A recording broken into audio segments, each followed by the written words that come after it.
Hello and welcome to our State of Affairs portion of the program, where we're very pleased to be joined by our special guest, LIUBA. LIUBA, welcome to the Collegium. Thank you very much, and thank you to inviting me here. What brings you to our fair city, Berlin? Oh, well, actually, first, I like and I love this city. I've been there several times. Okay. But this time I wanted to move in Europe. As an artist, a visual artist, and being Italian, I've been traveling very much to express and to have the possibility to work more than in my country. And also I like very much to interact with other people and to see other contests. So I was going back and forth United States for quite many years in the last 6-7 years. And now I decide I want to stay in Europe, and first I want to stay in Berlin. What is your background in Italy? Did you study theater, dance, singing, or how did you lay the groundwork for what you're doing when you were still in Italy? Well, my background is I always I grew up drawing and writing, and then I've been studying semiotic of art. I was trained at university. Yeah. I decided I studied also Fine Art Academy. But I was focused on university studies as well, because I wanted to get a preparation of the concept being an artist. I wanted to be to make something creative, because I was trying to express everything every time, drawing, writing, singing at that time. So I wanted so I follow this river. Right. And I studied the history of art and semiotic of art. When you were studying, did you have any idea that you would take the direction that you're currently involved with? Or how did this come about that you started doing what you're doing? Well, actually, is a very interesting question, because it's a really work in progress. And also in my work and in my activity, I'm always experimenting and always changing and always seeing how society and the scene is going. So I began paintings and then writing poems, and then I wanted to mix the two of them, because at that time people told me, oh, would you like to be a painter or would you like to be a writer? You have to choose. You must be only one or the other. Okay, should I cut up? This is so important to me. They are all important. Should I cut my legs, my arm? What should I do? And so then I decided, okay, I will join. I will mix them. And so I began to work on visual poetry and mix visual and text. I was writing fairy tales at that time, and I was making drawings and the text. And all these disciplines melted together in this action that is a performance art. And I began to make performances exactly to mix different media. So the writings I was doing and the images, and then I collaborated with musicians, and I began to really like this live action. And so I kept going on this multimedia direction. Then I decided that it was enough to make performances for our audience, just to be seen. And I began to go into the cities. I wanted to look society, to look into people, human geography. And so I began to work and to make my projects inside the cities or inside a surprise situation. And for doing that, I needed to work on the videos. I began to work on the videos, because these actions were recorded by one, two, or different cameramen. And then I end up learning video editing, because I have to put up together what it was happening to work on the final work. and is still always changing. I've had the opportunity to visit Italy, Siena, Firenze, Arezzo, places like that. The landscape, the architecture, the culture is very beautiful and very stimulating. How did that, growing up in that environment, affect your artistic directions? What did you absorb from that helps you or stays with you until today? Well, actually, I really love the aesthetic DNA, I can say, that I perceived that is growing up in my country, that is visible in the countryside, on the taste of the people, the taste of the things. So this has very influenced me very much. I can say that Italy, it's sometimes too much focused on the past. As for history, for example, is focused on Renaissance. Okay, is important, but it's beginning in a certain way now to be focused on the contemporary art. I can say this that the contemporary culture, and for many years, it's like the country wanted to live was remembering the glory of the past, and so every effort was going in the past. Also because we have tons of masterpieces for the past and tons of museums. So all the also the economical efforts were going in the direction to preserve all the past, but not so much for the present and for the future. That is slowly happening now, but just starting, with some interest, but it has to grow up, the contemporary situation. That's interesting. How? Because that concern is one that many countries possess, that is of holding on to their culture, their history.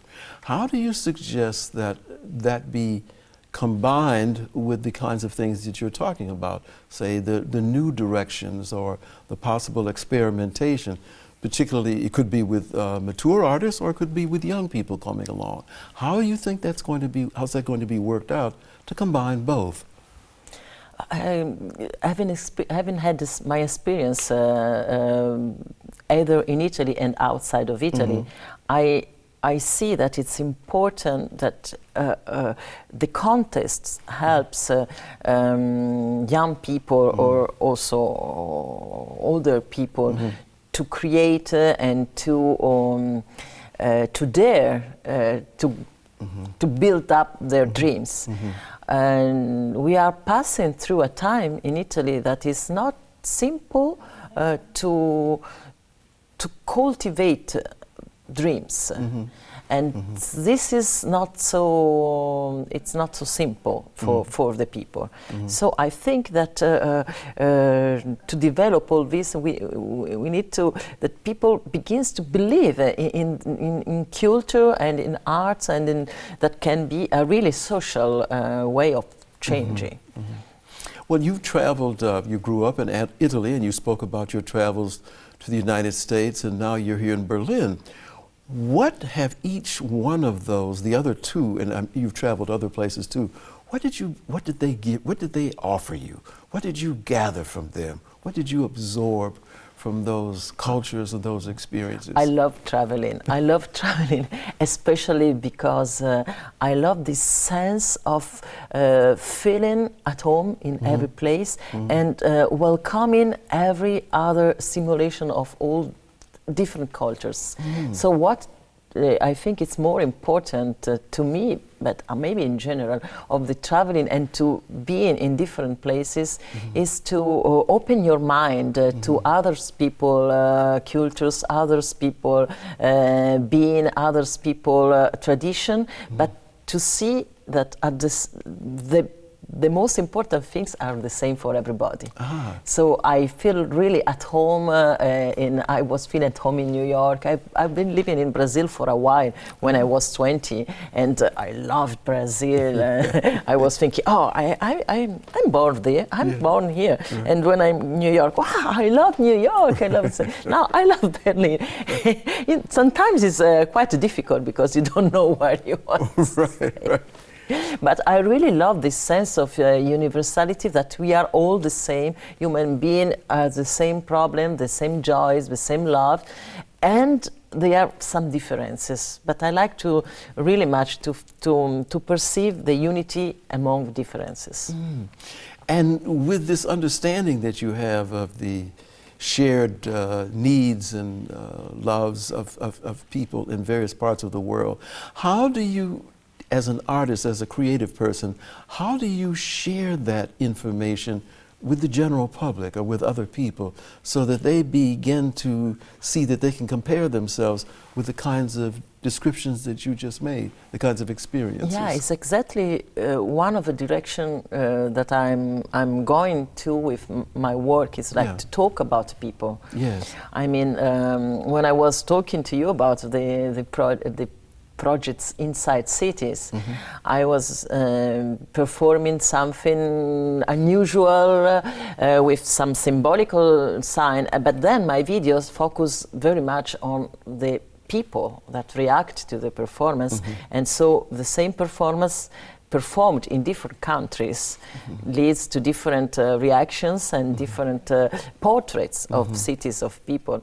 And more recently, I'm even more involving people performing with me, as this short piece we already we saw of the Finger and the Moon #3, or the project I'm making in Berlin, in the sense to work with the people, with the humanity, go to meet the people, go to listen to the problem, listen to their stories, and then lead them to a project together, to perform together.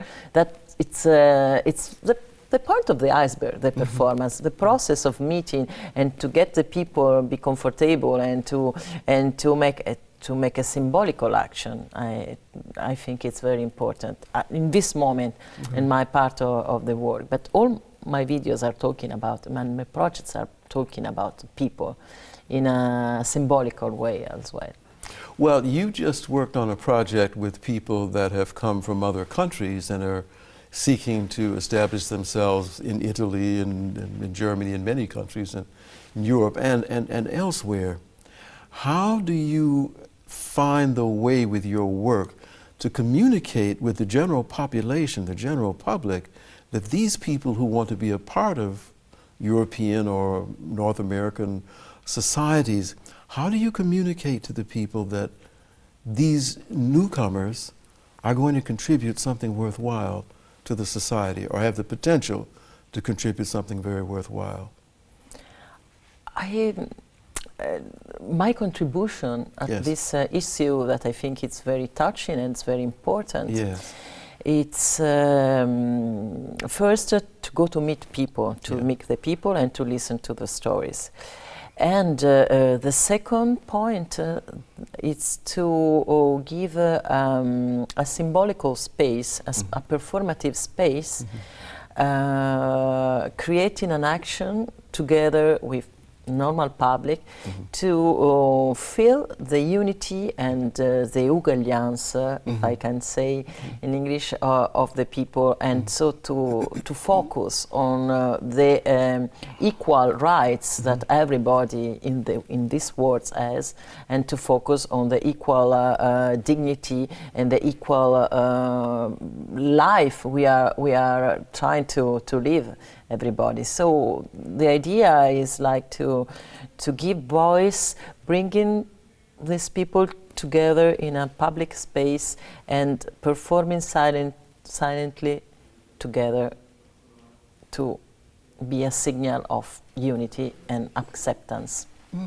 We've just had the pleasure and the opportunity of viewing a work in progress by yourself, Where did the idea, or is that the basis for the idea of making that film? And how did you persuade the people to be a part of it? Yeah, that's a very long process.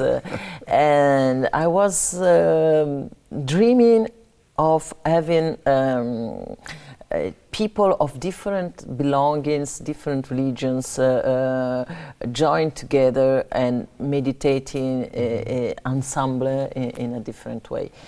This project is a work in progress also because as different previous steps that was I was performing on the Vatican San Pietro ground dressed like a sort of nun praying in different prayers of different religions. Then afterwards police came. It was but it was a very symbolical things and it was working. But that was my performance. And in this case, I wanted to invite people to be themselves, but to demonstrate that every finger pointing to the moon has the same dignity if the important is the moon. And so it was a long work in progress in Genova to go contact the communities and to go to talk with people. A lot of people, oh, what a great idea! Yes, yes, it's a great idea. But should I come to pray with the others? Okay, well, I don't know if I can do that. Right. Or, oh yes, a great idea! I will come absolutely. And then nothing happens. and these people that they arrive, that you could see in the videos, they are not actors, they are just normal people that they say, okay, we want to be together, we want to give a signal, and so we want to participate with you. And so to have 12 people of different backgrounds was a really great success, and it was very touching because we have public and we were performing together. And at the end, it's a point of a symbol, not a symbol, but also a reality, because this has been done. That's interesting.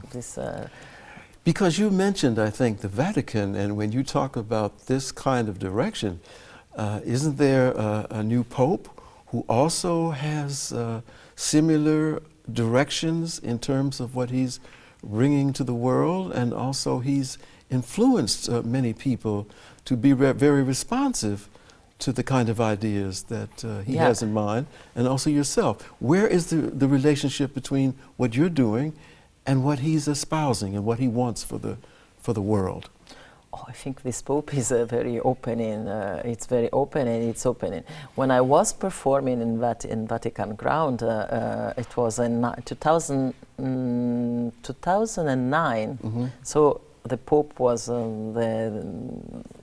was not Pope Francis, yeah. Yeah, but my work was not a question of Pope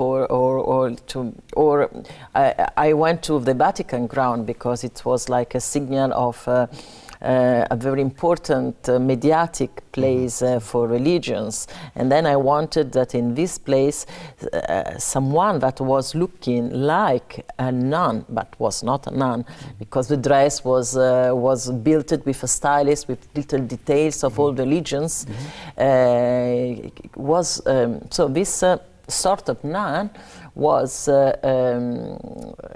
praying in all different prayers, so was allowed to do that. So it was a very, of course, the language of art is like not explicatory. It's just a metaphor, a visual metaphor. So you see the nun praying like the yoga tree of life, or to pray like a Muslim. It was very striking for the people, so a lot of reaction, a lot of people emotion, and it was really symbolical and effective. And then police came and asked me what I was doing. Say, I'm praying. I say, well, it's not the right way to pray. And so that was quite a funny story. Right. And then they asked me idea. They say, okay, you can pray every way you want, but you just please go behind the columnade. That is Italy, it's not Vatican. Ah, okay. And that was also a sort of mirror of a sort of situation. What are your plans for the future, both in Berlin and I guess you're traveling to Italy? What's next for you, LIUBA? Well, I'm now wish to finish this Finger and Bow number 3 video, because my way of working is to have the idea, create the performance, and then create the video. So it's quite a longer process. Or video that then it's going on installation and so. And I'm focused on keep going on this refugee welcoming project. I have been listening to stories. I've been in contact with some people. I would like to give my modest contribution in sharing some stories. So I'm gonna to build a video and I think a sound installation. I've got some recording of sound recording of some stories.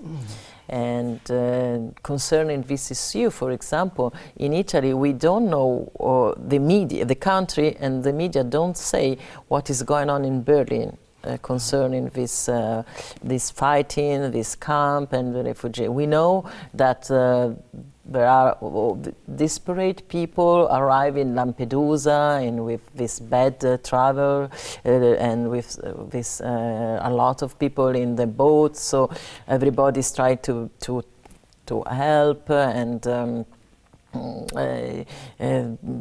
But then, so people, Italy is welcoming, but then it's we don't know. The media stops saying. Then a lot of people I was talking about with in Berlin, they told me they were have been very welcomed in Italy, and then they have been working for a while. And then when the work was finished, also in Italy is a bad time, nobody has a job.